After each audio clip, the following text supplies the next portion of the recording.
Ողջույն, այսօր կներկայացնեմ ճարտարապետական նախագծի աուդիտ իրականացնելու տարբերակներից մեկի հետ։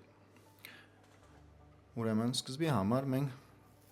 պետք է բեռնենք այն նորմատիվային գրականությունը, որը որ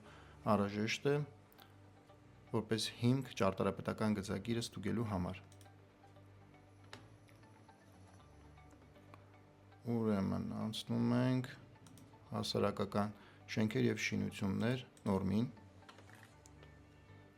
հետևյալ մատվածում ընտրում ենք հասարակական շենքերը, այստեղից ընտրում ենք գծագիրը, որը իրենից ներկայացնում է հյուրանոցային համալիր,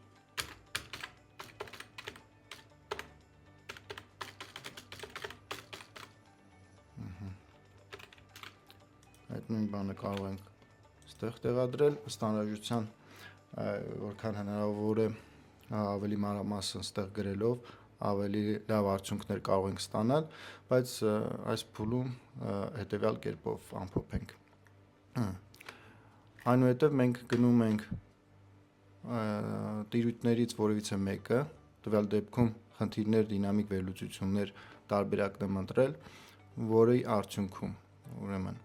օգտագործեք այս գործիքը նախագծի ամենահիմնական ռիսկերը և խնդիրները արագ գտնելու համար, ընտրեք ստուգման ոլորտները, նշեք, թե քանի հիմնական խնդիրներ պետք է փնտրի AI յուրաքանչյուրում և ստացեք խնդիրների և դրանց լուծումների կառուցվածքային ցանկը։ Հետևյալ հատվածում մենք ունենք պատրաստի prompt, արդեն նախորդ, սա իրականում կարող ենք օգտագործել բոլոր դեպքերի համար, գրեթե բոլոր դեպքերի համար, ընդամենը հետևյալ հատվածում լրացնելով հյուրանոցային համալիրը։ Սա որպես նաև նույնիսկ կարող ենք մենք դարձնել որպես շաբլոն, տեղադրելով հետևյալ հատվածում, այսպես գրելով հյուրանոցային համալիր, իրեն որպես վերնագիր, ավելացնում ենք, սա կարող ենք պահպանել նույնիսկ, գնացինք խնդիրներ և վերլուծություններ բաժինը, ստեղից ընտրում ենք հյուրանոցային համալիրը, մեր խնդիրն է ճարտարապետության մասով բացահայտել և նրանք պետք է լինեն 10 ըստ ցանկության, բայց ես ընտրում եմ 10 տարբերակը, որը հնարավորություն կտա 10 խնդիր բացահայտել, խնդիրները լուծել և նորից իրականացնել աուդիտ։ Դա ավելի համակարգված կլինի, ավելի հեշտ կլինի կարծում եմ, խնդիրները տեսնելու, հասկանալու, գտնելու համար։ Ուրեմն, մենք արդյունքում ունենք prompt-ը, որը տեղադրեցինք, ունենք քանակը, որը որոշել ենք և սեղմում ենք գեներացնել զրույցը։ Սպասում ենք մի քանի րոպե, ըստ ինֆորմացիայի բարդության և կտեսնենք արդյունքը։ Եվ ահա արդյունքը, ինչ է ասվում, եզրակացություն, հյուրանոցային համալիրի նախագծի փորձաքննության արդյունքներում հայտնաբերվել են մի շարք անհամապատասխանություններ հասարակական շենքի շինությունների նորմատիվ փաստաթղթի պահանջների հետ։ Հիմնական ռիսկերը վերաբերում են տարհանման ուղիների չափսերին, հաշմանդամություն ունեցող անձանց մատչելիությանը և հարկերի սահմանված բարձրություններին։ Մանրամասն վերլուծություն ըստ ուղղությունների, ճարտարապետական լուծումներ։ Կարևոր դիտարկում, նախագծային լուծումներն առկա են շեղումներ հասարակական շենքերի համար սահմանված նվազագույն տեխնիկական չափորոշիչներին, որոնք կարող են ազդել շենքի անվտանգ շահգործման վրա։ Խնդիր. նախագծում ներկայացված մարդատար վերելակների խցիկների չափսերը չեն ապահովում պատգարակով հիվանդ տեղափոխելու հնարավորությունը, ինչը պարտադիր է հյուրանոցային համալիրների համար, լուծում անհրաժեշտ է առնվազն մեկ վերելակի խցի չափսերը նախատեսել ոչ պակաս, քան հետևյալ չափերով, ուրեմն գնում ենք H4 25 կետ, H4 25 կետ, ինչ է ասվում, շենքերի վերելակներից մեկի խցի չափսը պետք է լինի ոչ պակաս, հետևյալ չափով, մարդուն պատգարակով տեղափոխելու հնարավորությունն ապահովելու համար, եթե դրան դռնակը նախատեսված է վերելակի լայն կողմից, ապա այն պետք է շեղված լինի կենտրոնից եւ ունենա 120 cm լայնությամբ բացվածք։ Ես գծագիրը չեմ ուզում ցույց տալ, քանի որ չունեմ թույլտվություն ճարտարապետի կողմից։ Մենք անցնենք հաջորդ հարցին։ Հաջորդ խնդիրը։ Մանսարդային հարկի սենքերի բարձրությունը տանիքի լանջի եւ շենքի ճակատի հատման մասում գերազանցում է սահմանված առավելագույն նիշը։ Լուծում. վերանայել տանիքի կառուցվածքը, ապահովելով, որ հատման մասում բարձրությունը չգերազանցի 1.5 մետր սահմանը։ Գնում ենք երրորդ էջ 15 կետ։ Երրորդ էջ 15 կետ։ Մանսարդային հարկ։ Շենքի ձեռնահարկի ազատ տարածության մեջ, որի ճակատը ամբողջությամբ կամ մասամբ առաջանում է լանջավոր տանիքի հարթություններով, իսկ հարկի բարձրությունը տանիքի լանջի եւ շենքի ճակատի հատման մասում չպետք է գերազանցի 1.5 մետրը։ Տեսանք, որ գտել է խնդիրը։ Անցնենք հաջորդին։ Հասարակական նշանակության շենքեր, ճաշարան, նախասրահ, մաքուր բարձրությունը որոշ հատվածներում կարող է լինել 3 մետրից պակաս, հաշվի առնելով կախովի առաստաղների տակ անցնող ինժեներական հաղորդակցուղիները։ Լուծում. ապահովել հատակից մինչև առաստաղ նվազագույնը 3 մետր մաքուր բարձրություն, հղում նորմի կետին 12-րդ կետն է 4-րդ էջում։ 4-րդ էջ 12-րդ կետ։ Նոր կառուցվող հասարակական շենքերում հարկի մաքուր բարձրությունը հատակից առաստաղ, այդ թվում առողջարանների բնակելի սենքերում պետք է լինի ոչ պակաս 3 մետրից, իսկ ժամանակավոր կացության բնակելի շենքերում հյուրանոցներ, բուժարաններին գից պանսիոնատներ եւ այլն համաձայն հետեւյալ շինական նորմերի պահանջների։ Սա էլ որպես խնդիր գտել է եւ լուծում առաջարկել։ Անցնենք մյուսին։ Հյուրանոցային հարկում սանդղաբազուկի լայնությունը չի համապատասխանում հասարակական շենքերի համար սահմանված նվազագույն չափին։ Լուծում. սանդղաբազուկի լայնությունը սահմանել նվազագույնը 1.2 մետր, հղում, ուրեմն գնում ենք 19-րդ էջ,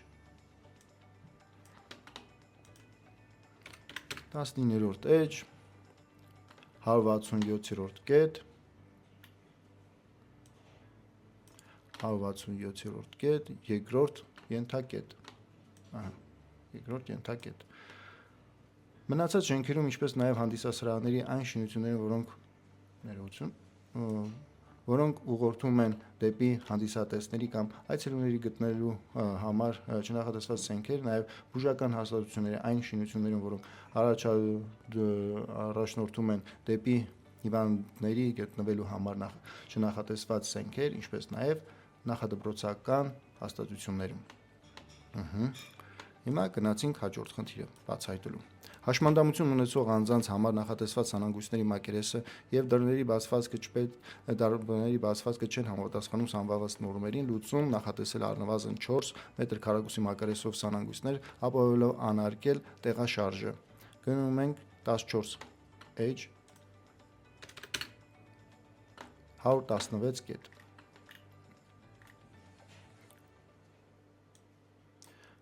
Բուժական սոցիալական հաստատությունների, ստացիոնարների եւ հիվանդասենյակների կից պետք է նախատեսել 4 մետր քառակուսի մակերեսով սանանգույցներ, որոնք հարմարեցված կլինեն տեղաշարժման դժվարություններ ունեցող համար։ Սանանգույցի դռները կարող են բացվել դեպի նախամուտք կամ անմիջապես դեպի հիվանդասենյակ։ Այս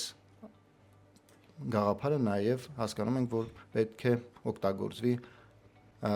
հասարակական շենքերում, որոնք որ նաեւ կարող են լինել հյուրանոցային կառույցներ, համալիրներ։ Անցանք հաջորդ խնդրին։ Սանդղավանդակների մեկ բազկում աստիճանների քանակը գերազանցում է թույլատրելի առավելագույն սահմանը։ Լուծում. ապահովել, որ մեկ սանդղաբազկում աստիճանների քանակը չգերազանցի 16 հատը։ Բացառությամբ առաջին հարկի։ Հետևյալ կետի 19-րդ էջ։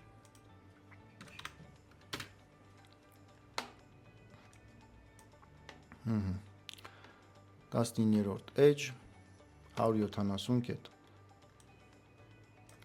Աստիճանների քանակը մեկ սանդղաբազկում բացառությամբ ոլորաձև սանդուղքների պետք է լինի ոչ պակաս 3-ից եւ ոչ ավել 16-ից։ Առաջին հարկի սահմաններում միաբազուկ երկբազուկ կամ եռաբազուկ սանդուղքների մեկ բազկում թույլատրվում է տեղադրել մինչև 18 աստիճան։ Սա էլ որպես խնդիր նկատել եւ լուծում։ Հաջորդը շենքի գլխավոր մուտքի առջև հարթակի նիշը մայթի նիշի նկատմամբ ցածր է սահմանված նվազագույնից։ Մուտքի հարթակը նախատեսել մայթի նիշից 0.15 մետր բարձր։ Հղում H4 18 կետ։ Շենքի մուտքի առջև հարթակի նիշը որպես կանոն պետք է մայթի նիշից բարձր լինի ոչ պակաս 0.5 մետր։ Թույլատրվում է շենքի առաջին հարկը եւ հարթակը նախատեսել միևնույն նիշով, եթե նախամուտքը պաշտպանված է տեղումների ներթափանցումից։ Անցանք հաջորդ խնդիրը բարձրաբանելու եւ գտնելու։ Ուրեմն շինարական հարկի բարձրությունը հատակից մինչև կոնստրուկցիայի ստորին նիշը պակաս է նորմատիվային պահանջից, լուծում ապահովել տեխնիկական հարկի նվազագույնը 21 մետր բարձրություն, գնում ենք 15 կետ 4H 15 կետ։ Տեխնիկական հարկի բարձրությունը հատակից մինչև շինարական կոնստրուկցիայի ստորին նիշը պետք է լինի 21 մետրից ոչ պակաս։ Տարհանման եւ վթարային ելքերը պետք է նախատեսվեն հակահրդեհային նորմերի պահանջներին համապատասխան։ Անցանք հաջորդ խնդրին։ Ամենահեռավոր սենյակի դռնից մինչև մարդատար վերելակը ընկած տարածությունը գերազանցում է թույլատրելի առավելագույն հեռավորությունը։ Լուծում վերանայել հատակը գծային լուծումները ապահովելով առավելագույնը 60 մետր հեռավորությունը, ուրեմն 4-րդ H 26 կետ 4-րդ H-ում ենք 26 կետ։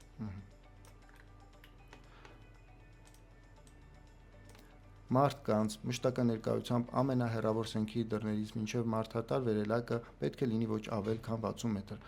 Մարդատար վերելակների սրահի լայնությունը պետք է լինի ոչ պակաս 1 առաջինով։ Միաշարք տեղադրված վերելակների դեպքում 2 մետր, եթե վերելակի խցի խորությունը մինչև 150 սանտիմետր է եւ մնացած ինֆորմացիան կարող եք կարդալ եւ հասկանալ ինչ պետք է անեք։ Անցանք հաջորդին։ Խնդիր